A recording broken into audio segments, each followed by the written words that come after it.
ঐতিহাসিক মুজিবনগর দিবস আজ বাংলাদেশের স্বাধীনতা সংগ্রামের সুদীর্ঘ ইতিহাসের এক চিরভাস্বর অবিস্মরণীয় দিন। দিবসটি উপলক্ষে সকালে ধানমন্ডি ৩২ নম্বরে বঙ্গবন্ধু প্রতিকৃতিতে ফুল দিয়ে শ্রদ্ধা নিবেদন করেন প্রধানমন্ত্রী শেখ হাসিনা। পাশাপাশি মেহেরপুরের ঐতিহাসিক মুজিবনগরে কেন্দ্রীয়ভাবে পালিত হচ্ছে দিবসটি। রিপোর্ট করছেন ফাহাদ মোহাম্মদ। ১৯৭১ সালের এই দিনে কুষ্টিয়া জেলার তদানীন্তন মেহেরপুরের বৈদ্যনাথতলার আম্রকাননে স্বাধীন সার্বভৌম গণপ্রজাতন্ত্রী বাংলাদেশে প্রথম অস্থায়ী সরকার গঠিত হয়। আনুষ্ঠানিকভাবে শপথ গ্রহণ করেন মন্ত্রিসভার সদস্যরা। দিবসটি উপলক্ষে ধানমন্ডির ৩২ নম্বরে বঙ্গবন্ধুর প্রতিকৃতিতে ফুল দিয়ে শ্রদ্ধা নিবেদন করেন প্রধানমন্ত্রী শেখ হাসিনা। এই সময় কিছুক্ষণ নীরবে দাঁড়িয়ে থাকেন তিনি। পরে দলীয় নেতাকর্মীদের সাথে নিয়ে আওয়ামী লীগের পক্ষ থেকেও বঙ্গবন্ধুর প্রতিকৃতিতে পুষ্পার্ঘ্য অর্পণ করেন দলীয় সভানেত্রী। পরে ছাত্রলীগ, স্বেচ্ছাসেবক লীগ, আওয়ামী মহিলা লীগ সহ আওয়ামী লীগের বিভিন্ন সহযোগী সংগঠনের পক্ষ থেকে শ্রদ্ধা জানানো হয় বঙ্গবন্ধুর প্রতিকৃতিতে। এ সময় আওয়ামী লীগ সাধারণ সম্পাদক ওবায়দুল কাদের বলেন, বিজয়কে সুসংহত করার পথে অন্তরায় বিএনপির মতো সাম্প্রদায়িক সন্ত্রাসী অপশক্তিকে প্রতিহত করতে হবে।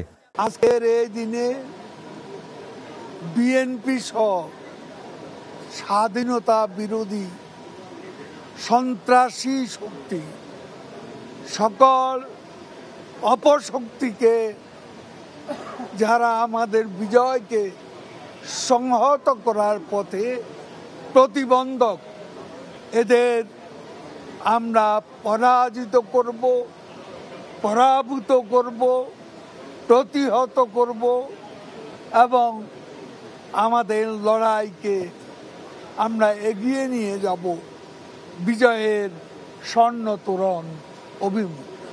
এদিকে মেহেরপুরের ঐতিহাসিক মুজিবনগরে কেন্দ্রীয়ভাবে পালন করা হয় দিবসটি।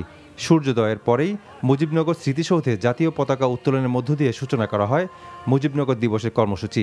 পরে পতাকা উত্তোলন শেষে জাতির পিতা বঙ্গবন্ধু শেখ মুজিবুর রহমানের স্মরণে ১ মিনিট নীরবতা পালন ও বীর শহীদদের আত্মার মাগফিরাত কামনায় দোয়া ও মোনাজাত করা হয়।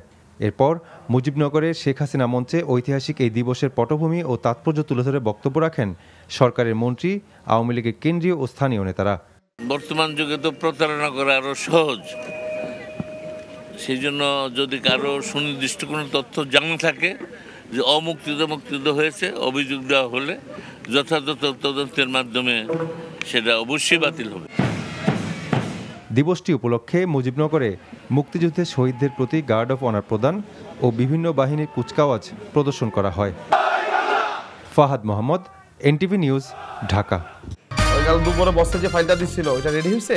আসিফ ভাই, আসিফ ভাই, কে কি হইছে? কে দেখা করতে আসছে এসেও ঘুমাচ্ছো? রাধুনী নিবেদিত নাটক ঘুম পাগল। শান্তি নাই, পার্কেও শান্তি নাই। ওটা কি বলো তো? কি আর করব, সারা রাত জেগে চুরি করে এলাকায়। টেবিলে খাবার তুমি কই থেকে? রান্নাই তো করি নাই। চা করব কেমনে? চা পাতা তো শেষ হয়ে গেছে। রচনা চয়ন দেব, পরিচালনা নাজমুল রনি। সাথে বিয়ে করে ফেলবো।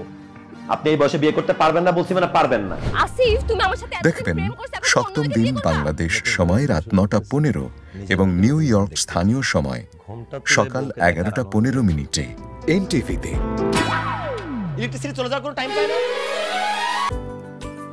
রাধুনী রেডিমিক্স মুরগির মাংসের মশলা, ব্যাস হয়ে যাবে ঝটপট দারুণ রান্না। এই ঈদে দেশ জুড়ে কেনাকাটার ফুর্তি হবে শুধু বিকাশে, সাথে ডিসকাউন্ট কুপন, ইনস্ট্যান্ট ক্যাশব্যাক।